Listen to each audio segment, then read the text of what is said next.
going to do part 2 of Slay the Spire. There's a lot that we didn't talk about last time. You took the notes, I didn't. So you might have to guide us through this conversation a bit. First of all, have you played any Slay the Spire in the last week since we've talked?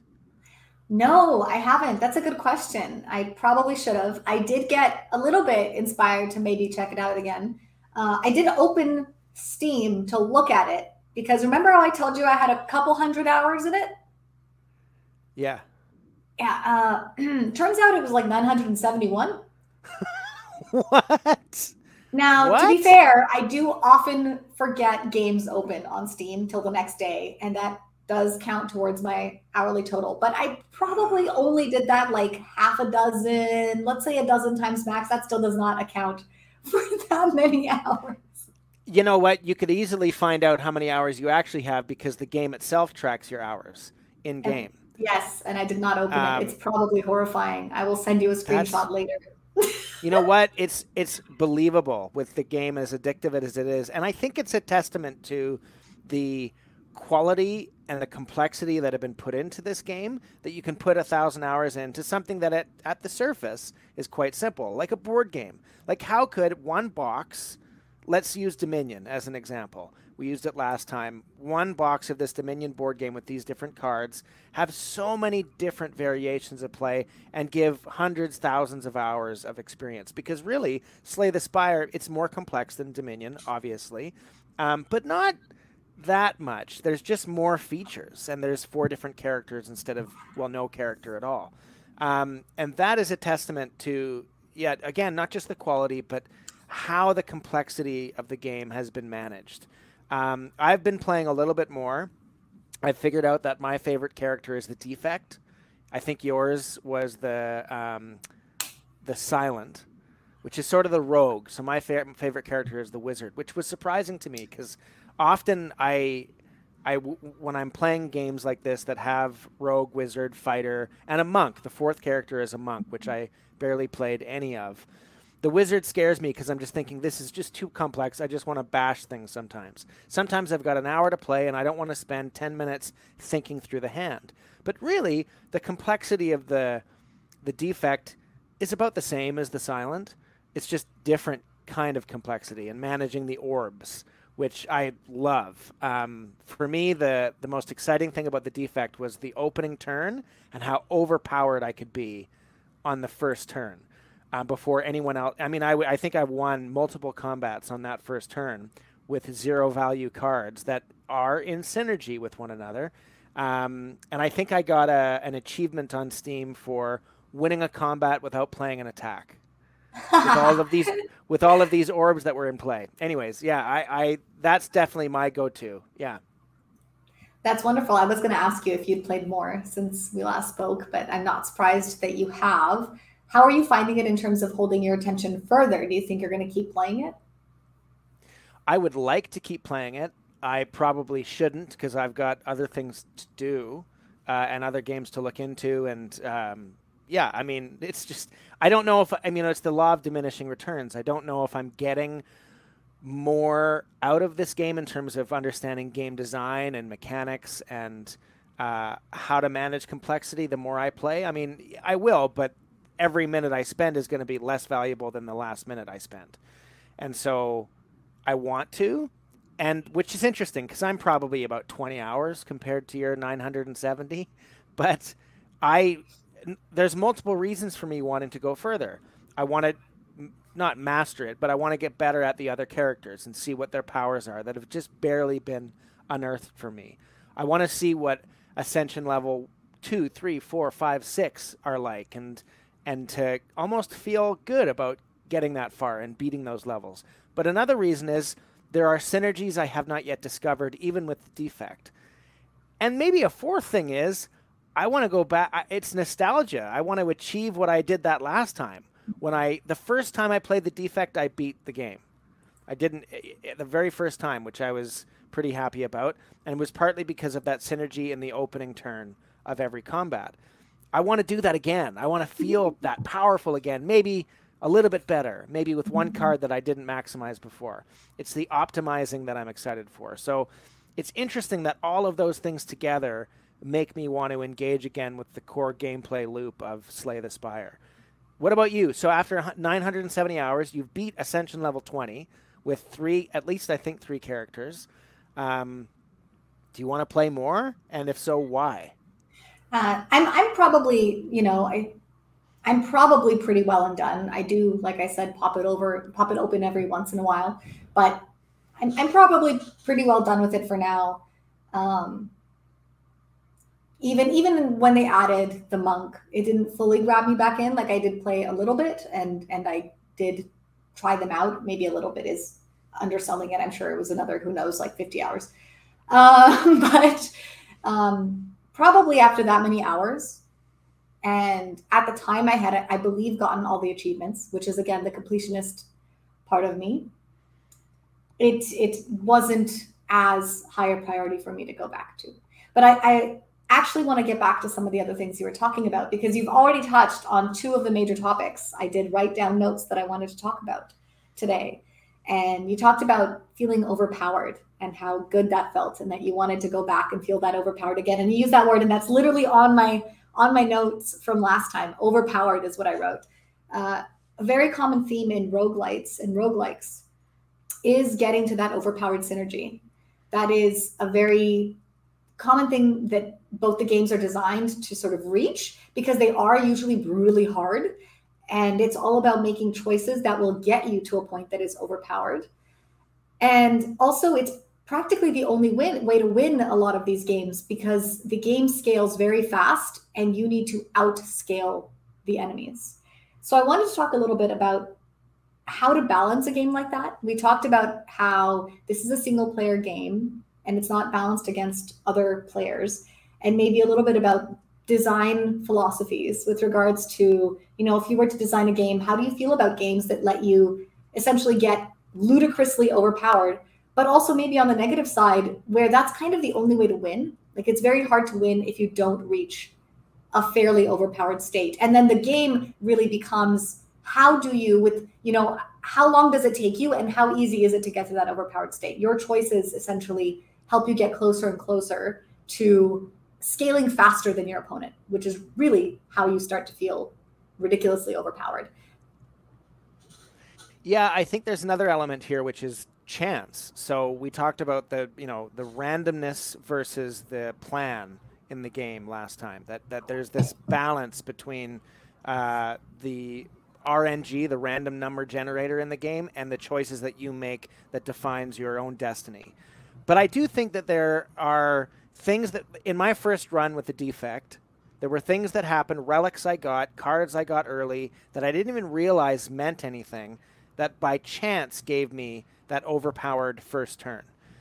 So yes, my own choices matter to some extent, but you could have one relic that you really need to complete that series to make yourself overpowered that you're just not going to come across in this run. No matter how hard you try, wherever you look, no matter how many question mark rooms you go into, you're never going to get that one relic or that one card to make it what you need it to be. There's enough there to beat the game, obviously, but there's chance involved here, and I wonder if sometimes I should just say, this is not my run that I'm looking for. I'm going to restart. I'm 20 minutes in.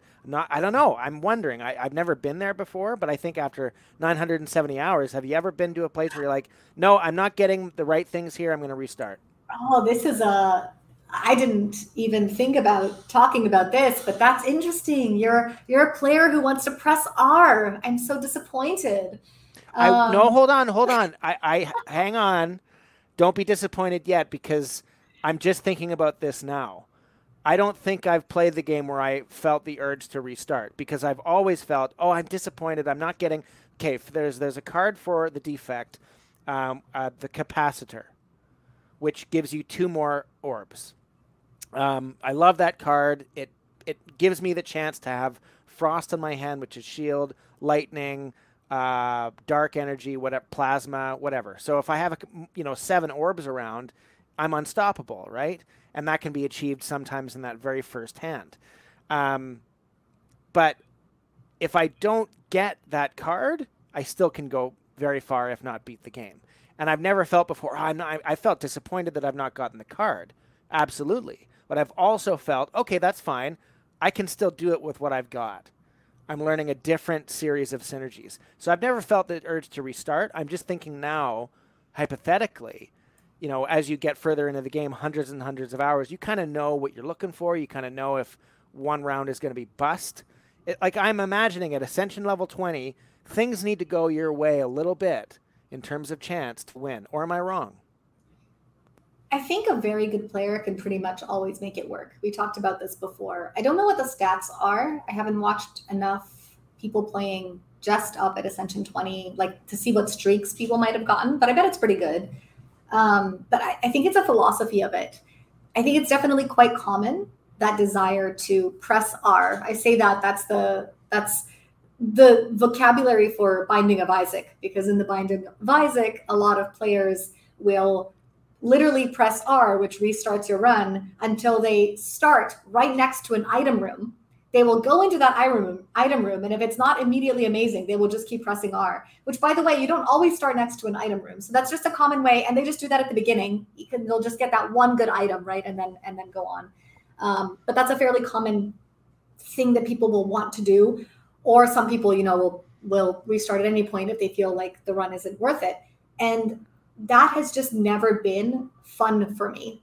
The whole fun of the game, right, is that it's not RNG, that it's my choices, that I can turn, you know, any bad run into a good run, and that it's up to me, and that it's in my hands, and that the game might try to make it really hard, but that just makes it more rewarding when you finally do win. Now, of course, that means some runs are going to be really, really hard, and I don't win all my runs. But if I just got handed a run because I got a really good item or card or epic or whatever relic, I don't feel like restarting to get RNG to work in my favor makes me feel like I'm, you know, a god gamer. And what I really like is seeing what I can turn. You know, it's almost like the worse the run is, the more interesting it is to see what can I do with it. How far can I get? Yeah, that's how I've felt so far in playing, is that I have not felt the urge to restart because it may be harder because I'm not getting the relic I want. Say there's a relic that bottled tornado. So for the defect, if I get bottled tornado, then I get a power card that I think makes another power card worth 0 that same turn. And then I know that I have that, and then another innate power card which gets me to draw cards, and it just starts this avalanche of synergy. But if that doesn't happen, hard isn't impossible. And there's still and the challenge is what's interesting. That I'm okay. Let's see how far I can get. Let's see if I can even beat this without the things I was looking for, which were so wonderful last time. So both the challenge is interesting, but also the repeat overpowered scenario is also interesting to come back to. And so I'm, going back to another game we mentioned last time, Slipways. Slipways is not a victory game; it's a score game. How far within the time period of this game? How far can you get? How much of a score can you build? The criticism of the game Slipways is a criticism you can't really level at Slay the Spire, which is you can only get a really, really good score. You can only really be competitive if RNG works in your favor, right? If you're going to get the map, not the perfect map, but something that's good enough, that has just enough right connections and just enough stuff to set you up, because you'll still succeed, but you won't get that really high score. And so I think that's one of the issues. And then I'll just mention one more thing. We don't have to spend too much time on this, but this is just a window into me as a gamer. Back when I played Civilization 2, which was probably a game that I spent more time on than almost any other game, probably. I would get to the point where, okay, so in Civilization 2, you would have an army unit, a military unit, or settlers or whatever, a unit on the map, and you would go into a village. So a non-aligned hut, which is not to do with any other empire, not your own. And then there was an RNG event, which could spawn barbarians to attack you. It could give you like 200 gold. It would give you a new technology, whatever. I would just save the game. I would save Scum. I would save the game immediately before and go in and do this like 18 times until I got a new technology or whatever I was looking for. And I would do this over and over. And I bet you if I had 900 hours playing Civilization 2, 200 hours of that would have been save scumming. And that's my lack of personality and seeking of interesting things, because I wanted the perfect game, and I hated it. I think it was that I was trapped in it, knowing that if I get 7 barbarians attack me when I go into this hut, I know I could have avoided that by simply doing a load save, right? It wasn't guaranteed for me. And so it almost felt unfair. And so why not just avoid that? Because that just sucks. Why? And it's a simple thing of, if I know that restaurant is crap, for example, there's a restaurant here in Whitehorse, which is just garbage. It's been the garbage for 2 years. Why go back? And yet we do. We go back, right? Why do you go back? Because it's Whitehorse and there's like 3 restaurants. So you're like hoping maybe this time it'll be good. So why not, if you go into the restaurant, you get your bacon and it's barely cooked and the bread is crap and everything sucks, be able to go as if it never happened. Why not?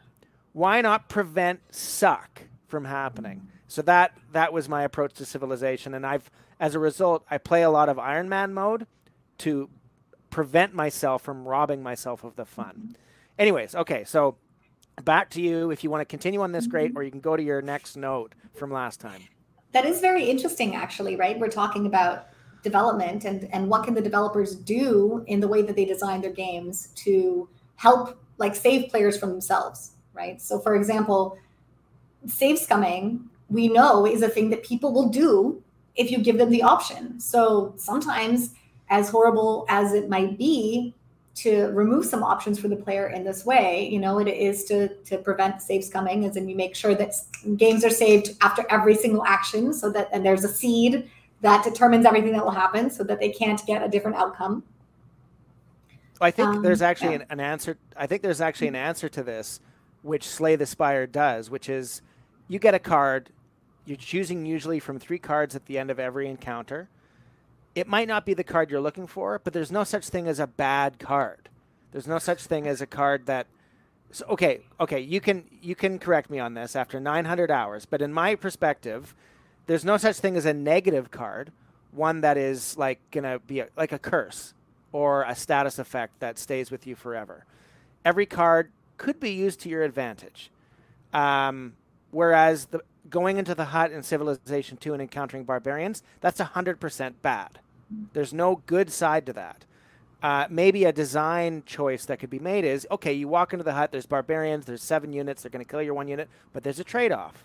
As a result, your people have risen up and there's a new army available for you. What is how do you make every single event that occurs not just all bad or all good, but have some kind of a trade-off, some kind of a mixed bag? I mean, Slay the Spire events do have purely negative outcomes that can be on a kind of a roll that if you save scum, you could get out of them. Like there are really bad, so I don't know how many, there are literal curses in Slay the Spire that get added to your hand. And some of them are really bad. There are some you could get that could literally ruin your run. And if you save scum and you don't get it, right? And you get a different one, even if you still get a curse, but you get a different one. So I don't know. I think that exists in Slay the Spire as well. It's also very common in roguelikes to have actively damaging bad items. Isaac, again, Binding of Isaac is very culpable of this. They have a lot of purely run-ruining items that in only very tiny few situations have any redeeming qualities. And I do think Slay the Spire has some relics and cards that are really hard to make work. I mean, there is that 0.1% synergy that actually benefits from it, but usually it's quite negative. And then, of course, there are just the pure negatively rolled events, like an event where you just take damage. You know, there's nothing you can do about it. That can kill you. I mean, you know, if you're low enough, that can just be something you just step somewhere and it just kills you. Or, although I do wonder if they've turned off those events when you're really low on health. I don't actually know how they've coded that, because that is something a developer could do, is things like, it feels like bad game design to have sort of a death that you literally couldn't prevent, as in you just, you know, for example, damage that just cannot be avoided is often, in my opinion, a marker of bad game design. But in a game like Slay the Spire, I think you can argue that it's still sort of the player's fault, because they shouldn't have been that low health to begin with, potentially, right? Like there shouldn't be anything that can just kill you in one hit, but in that sense, like without you being able to stop it. But if you are low enough health, that means you mismanaged. So maybe it's still kind of your fault. I think that's what roguelikes do very well. They make it feel like you as the player had complete control. Even if there's RNG, you always feel like you could have done something better. You could have made a better choice. You know, I think if I go back to the Civilization 2 experience, what the problem for me was the fact that I could avoid it. If it was unavoidable, then I would accept it. If there was no way I could save scum and I just 7 barbarians appear and whatever, that becomes part of the story. If it was, if I accept it but could have avoided it, then I feel like a chump, right? I feel like, why did I didn't have to accept this. Why am I accepting this? No one's watching me. No one's telling me I need to do this, right? Why? And so in Slay the Spire, maybe you can save scum, slay the Spire. I guess I'm just led to believe that you can't. So I've accepted everything that is bad, and I've been okay with it. It sucks, but hey, that's the game, and I better be prepared. Like you say, if I'm not prepared for this bad suck from happening, that's on me. You know, I took the deal recently where you get the 4 intangibles in your hand, which essentially makes you invincible when you're able to play it. You only lose 1 hit point if the enemies are doing like 40. So you don't have to add any block, or if you add block, you add 1 block to even get rid of the 1 hit point damage. And I was really scared of that deal for the first maybe 6 times I saw it. And then I saw it, I got it, I went, this is great. I really enjoyed that playthrough. But that playthrough ended because I had taken no more block cards and ended up having like 3 hands in a row where those cards didn't appear in my hand. By chance, the intangible cards didn't show up, I couldn't use them, and I died because I had no way to defend myself. And I think also I could have blocked, but I didn't because I thought, oh, next time I'll get the intangible, it'll be fine, whatever. And it was the boss battle, so I've got my HP is going to be refilled. I made a mistake. That's on me. But if I could have saved scum to that, I would have blamed the game for my mistake, right? I think in a way the design decision is to remove the possibility of the player to save themselves from unfortunate events, maybe. Yeah. I think I agree with you. I think that is the better way to do it. And just to quickly say that, you know, that desire to restart, it doesn't, you know, I don't avoid it because of some, I just want the challenge. And I won't bother to force myself to have a winning game. No, actually, it's just FOMO. I have incredible amounts of FOMO, fear of missing out. The only reason I don't save scum in a game like a roguelike is actually just because the reason I play them, as I've said before, is to discover newness and new synergies. And so I literally will think about every game that I would have restarted and wonder what was behind that door. I didn't know. I never knew. I could have kept playing and I stopped. I chose to stop. It's my fault that I didn't know what was behind that door. What if there was a game-breaking synergy that I'll never know? And that's actually the reason I keep playing. It's not some you know, great desire to challenge myself. It's purely just FOMO. And I can say that because I have saved scum. And where I save scum and I will spend hours, and it is painful. And again, I think that the game should have fixed this particular way of being, is Animal Crossing. I have sat and restarted over and over and over in Animal Crossing, because when you start, they will give you a choice of 4 different maps that are randomly generated with certain parameters. And there's a bunch of randomly generated things that happen every time you start. You get a different fruit on your island, a different native tree, different starting villagers, and all of these things, and the maps being random, a different color for your airport in the New Horizons game and your town hall. And all of these things have independent chances of happening. So if you have a very specific idea in mind for this aesthetic of this island that you are building or this village that you are building, that is a game I will spend hours resetting to try for the perfect thing. Because once you lock that in, those are one of the few things that you can never change about your experience with the game. And this is a purely sim lifestyle game where all you're doing is, you know, living life as your little character and maybe designing the space around you, which is kind of one of the main reasons of the space, and interacting with the environment that is set up for you. So if you don't enjoy the one that you get, there is nothing you can do but restart. And the purpose, I think, of the game is actually to have you accept the fact that it's just random. Like, they're not giving you a lot of choice, right? They have these 4 little maps. That's all you get to choose, unless you save scum and get 4 different little maps. And everything is supposed to be random, and you're supposed to be this newcomer to this place, and you're not supposed to have this choice. And yet people will spend hours, and it's very common to save scum, because that experience, this isn't like a roguelite where you're looking for specific synergies. But there is a similar thing where maybe you'd think, oh, maybe I'd get something out of it that you wouldn't know. Just like moving to a new city. You know, maybe it sucks on the whole, but you know what? There are things that I would miss from every place I've gone to, even the places I generally wouldn't like and wouldn't want to live there. There are places I would miss and people I would miss always there that if you just saved scum's life, you would never get to experience those in the first place. So yeah, it's interesting. There's such a parallel with modern life. This whole idea of the saved game and saving this moment so that you can go through the next 10 moments free to make whatever choice you want. But I know we've had this conversation before. My problem is I actually become more risk averse when I can save scum. Because what happens is I play the game that I want to play. So Stellaris is a good example of this. In Stellaris, I love playing the peaceful ramp up. So I spend the first 100, 150 years in the game ramping up my capabilities so that finally, when I'm the most powerful civilization going, I just take over. I take over diplomatically. I just conquer everybody or whatever. Kind of boring, right? Because the outcome is predetermined when I get my way. I just take over, and there's a point in the late game where I think, okay, I got this. Do I really need to go through all the clicks of conquering everybody? Like, they can't win. I've won. It's a fait accompli. The outcome has been determined. I do this to myself. There's something I love so much about the ramp up. But here's what happens. When I play like that, 20, 30, 40 years in, I've got borders with different empires now, 3 different empires, say, and inevitably, one of them, the AI, is going to attack me. They're going to declare war. And the reason they declare war is because I've got no military, because I'm on the ramp up. I'm pretending as if I'm invincible for 150 years until I'm ready to take over.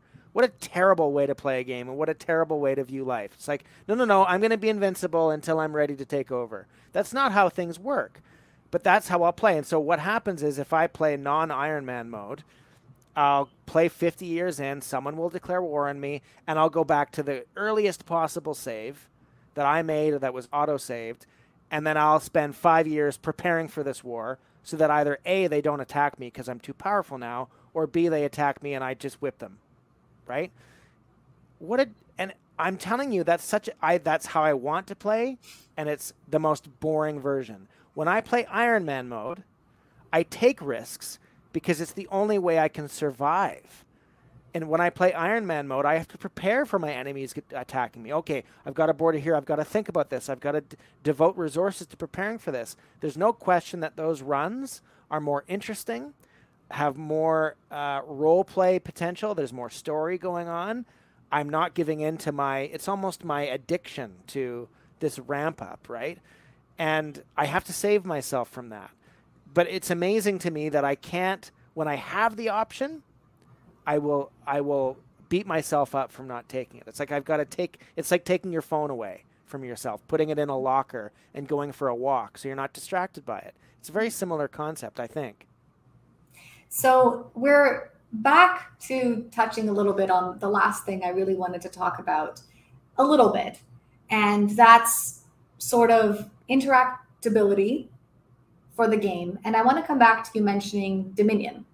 Dominion is a card game that I've played. I've played a little bit, not like a lot, but I've played it a few times. And I gotta say, not a fan at all, even though I love deck builders, because I find that there's no interactivity between players in that game. Each person just sits there taking their turn. I could not be paying attention when somebody else is doing their turn because it almost doesn't matter until their turn is done.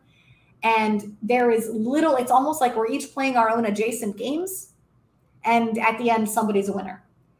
And I actually learned through Dominion specifically, that game specifically, how little I liked that type of gameplay. And it led me to other games that I now like much more, because either everyone is taking their turns at once, like in Seven Wonders, which, by the way, is a wonderful board game I highly recommend. These games where everyone seems to essentially be playing their own game, and at the end you just, I don't know, like there's a winner.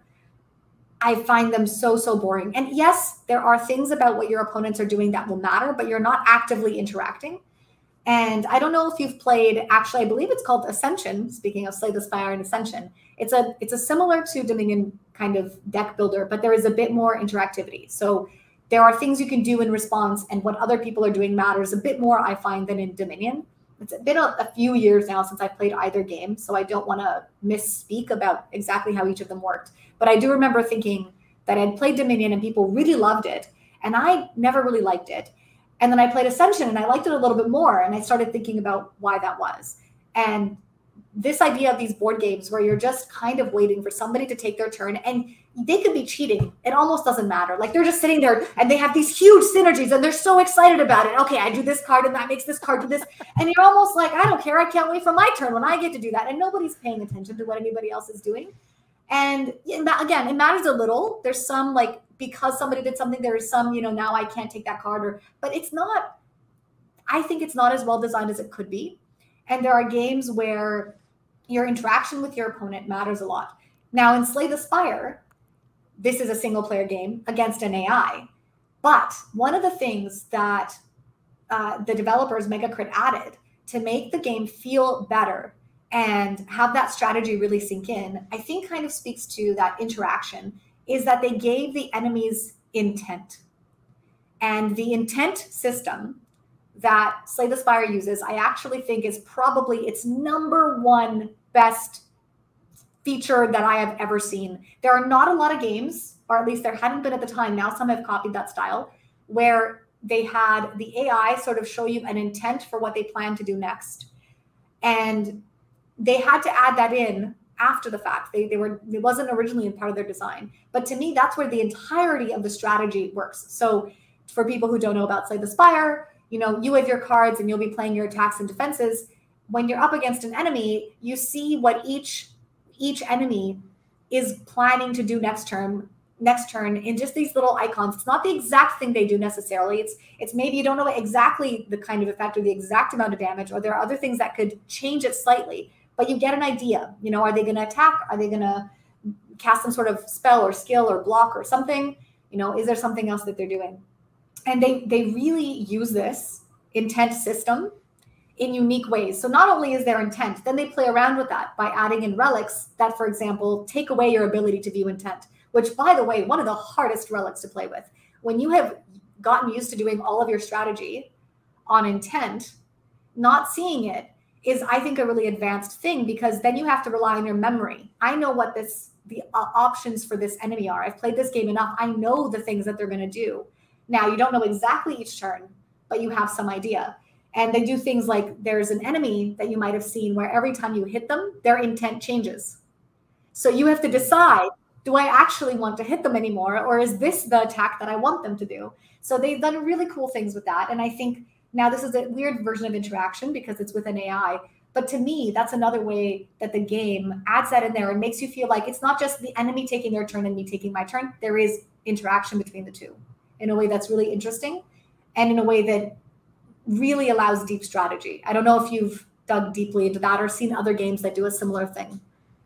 I can't think off the top of my head of other games that do a similar thing, but I think you're right that is an innovation in this game, which brings it from good to great, right? Because the strategy then is you can never match perfectly what your opponent is going to do, but you don't have to play this balancing act. Like, okay, I got to have a little bit of block, I'll do a little bit of attack, and every turn then would kind of feel the same, right? The reason that every turn or every move feels different is because you're always reacting and responding. And sometimes you can't respond to what they're doing, so you're going to do your best otherwise, right? Mm-hmm.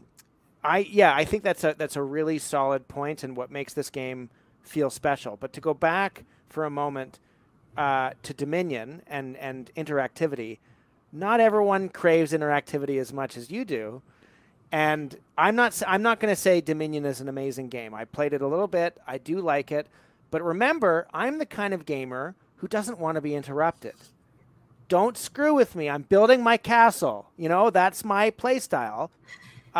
When I'm forced out of that, I enjoy myself better. I have better experiences. But my default is it's a single player, because if it's multiplayer, everyone's going to screw with me. My default is single player. Let me build my castle. I'm building my castle. Don't touch me. If you touch me, I'm going to restart. I don't want to restart. I don't want to save scum. Don't touch me. I'm going to build my castle. That's my preference. And so Dominion, I guess for me, there is some interactivity. Like you say, there are curses, and you can screw someone else's hand. You could take things away from them on their turn. But mostly, you're doing your own thing. A game that is exclusively like that is Agricola, which is like a farm building game where you're totally doing your own thing and your opponent is just doing their own thing. And maybe you can take resources off the board that they wanted, but by the end of the game, there's enough for everybody to go around. So you're really just in your own world. And to the extent that you can play Agricola alone, you can play this game by yourself and just keep your score and match your previous score. And people do this. There are communities of people that do this. And so that's, again, it's my preference, but it probably is not how I should be forced to play. Because if I'm forced out of that, I'm a bigger, better, broader person for the experiences I'm having. Yeah, so, and knowing you as a social player, someone who wants to have an experience with other people, whether or not you can see them, that makes sense to me, why you would want that shared experience, and why, like, I'm not just building my castle. I want to see what my castle would look like because of your castle. You know, sometimes let me build my castle. I want to see how tall I can make the walls. Like Townscaper. Sometimes it's a great game. Not even a great, it's a toy. Maybe sometimes what I'm looking for is just toys. Let me play in my corner and don't touch me and talk to me. That's my perfect non-fun game. Yeah. The truth is that it actually, almost my whole life, I've been exactly the same as you. I would, the way you described, let me do my thing, and other people are just going to mess me up for my thing. And like, I'm a fairly inflexible person who doesn't like change, doesn't like other people's, you know, like getting in and messing with what I had in mind. And 100%, that is actually how I would have described myself. And it's sort of interesting to see that I've been probably, you know, purposefully pushing myself a little bit out of that. I think the only reason, like, it's not even the reason I would say I'm a social gamer in that way is just because I find that I'm more interested. I will hold on to a game, and it will be more interesting to me if there are other human players. The issue with the way that I play games is I burn myself out. We've talked about this before. If you give me a tycoon style game, I will grow so dang fast that I will make the game boring and a chore for myself to play. And I do this every time. And I cannot, because I want to make the most optimized, efficient solutions. And then I have to sit there and click a million crops to harvest, or whatever it might be. Like, you know, these games are you want to grow big. I grow so big that the game is just boring. It's just a chore. And then I end up restarting a lot, because I actually enjoy the beginning parts that aren't so big, but I can't stop myself from, it's like, I know it's the best way to make money. Why wouldn't I do that? And I definitely notice that then I don't end up playing those games for very long. I will play them until I notice that, yep, okay, I feel like I've gotten enough optimization out of this game. And yet the games where they're against a human person, in whatever way that is, or, you know, a roguelike, maybe even if it's against AI, but that's so well designed that has all of these, every time you play, it's different and new. I play it more, even though it goes against every natural instinct of being able to control and perfect everything, which I think is how I naturally want to play things, and is why I do gravitate sometimes towards, you know, a game where I do get to build things in the way I want to, like, and I do sit and save scum for hours on Animal Crossing per se. But I guess I've been trying to push myself out of that a little bit more, noticing some of the things that you find too, like, why do I do this to myself and then don't enjoy it? So I think it is a very common thing. I think there are personality types that definitely fall into either category. And it was only because I found strategy is just more interesting against humans, because against a computer, eventually you figure out the best strategy and it's boring. Yeah, I mean, once again, I probably should play with other people more often because I'll have more of these experiences and improve myself. You know, one of my favorite things about these conversations that we're having with rubber ducking is the discoveries of things that illuminate something about ourselves or about the world or about other people. That how what does this game, either the game itself, the story in the game, or our interaction with the game, the way we play this game, tell us about the world and about ourselves. And when we come across these discoveries, I'm really excited. And I think maybe just in terms of talking about games, there's nothing more interesting to me than discovering, yeah, that's right. That's what I do. That's what you do. That's what people seem to do. So one thing I'm always craving is automation, and automation as a reward. So Cities Skylines is a good example, or any of the Paradox games, Grand Strategy, where you have to do a lot of nitpicking and clicking at the beginning of the game to get started. Stardew Valley is another example. But eventually you get the hang of it and you get enough of those resources coming in, and then you can kind of tell the machine from that point on, you take care of this. I've set this up. I've optimized it for you. You just do it for me. I don't want to be clicking anymore. Because one thing I really can't stand in any game is the only way to succeed is just to click more. Like, and I know that there are games out there, and I know that esports relies on that a little bit, or maybe a lot. How much you can click, how fast you can be. I don't want, that's a chore to me. But I like, to some extent, at the beginning of a game, the chore of setting things up. But then, as long as there's a point at which that chore can be removed and automated and I don't have to do it anymore, I can move to a bigger, more interesting chore. Climb up the hierarchy of needs, as it were, and find new chores to take care of. Because in the game, everything is in some way a chore. It just depends if it's interesting or not, if it's a meaningful decision. Yeah, I think that it might have been Sid Meier or some designer who said that at every single time in the player's experience, there should be an interesting decision to make somewhere. That's either pressing on them, that's coming over top of them, that they have to prepare for. So in Slay the Spire, I've got a combat coming up, and I don't have enough block for it. How do I prepare for this? I know that this guy's going to deal tons of damage, and I'm not ready for it. And this interesting dilemma that's coming, or right now I've got to decide, do I take the intangibles or do I keep my HP at 88 or whatever it is? Always have an interesting decision to make. Yeah. Well, on that note, we actually managed to get through everything I wanted to talk about in Slay the Spire. And because I have the floor, I'm going to ask you, what do you want to talk about next time? What's one thing that we didn't dive as deeply into? See how you like being put on the spot. Hey, but this is okay. Going back to preparation, you know I'm going to ask you, so it's on you. If you're not prepared, you knew it was coming. That's on you. I'm not prepared for this, so like that's your fault for me not being ready to answer this question. I will answer it though. But before I do, I wanted to mention one more thing about Slay the Spire, which is something called Lenticular Design. I looked this up before our conversation today. So Mark Rosewater he's the I don't know if he still is, but was or still is a lead designer for Magic the Gathering, and talks about lenticular design in a really interesting article. Lenticular design is actually something for, like, literally it refers to like old cards, like playing cards, that if you tilted them at a different angle, they would look different. So they had, they were multifaceted depending on how you looked at it, because lenticular refers to a lens. So lenticular is actually for, I think, a double convex lens. That's when something is lenticular. But lenticular design is design where you're placing different levels of information based on the angle of view. In Magic the Gathering, there's only one angle that you can look at a card. It doesn't change depending on the light. But the information on the card has different meaning to different people. So someone who's new to Magic the Gathering or new to Slay the Spire is looking at a simple card and thinking, okay, I think I get it. They can comprehend the activity.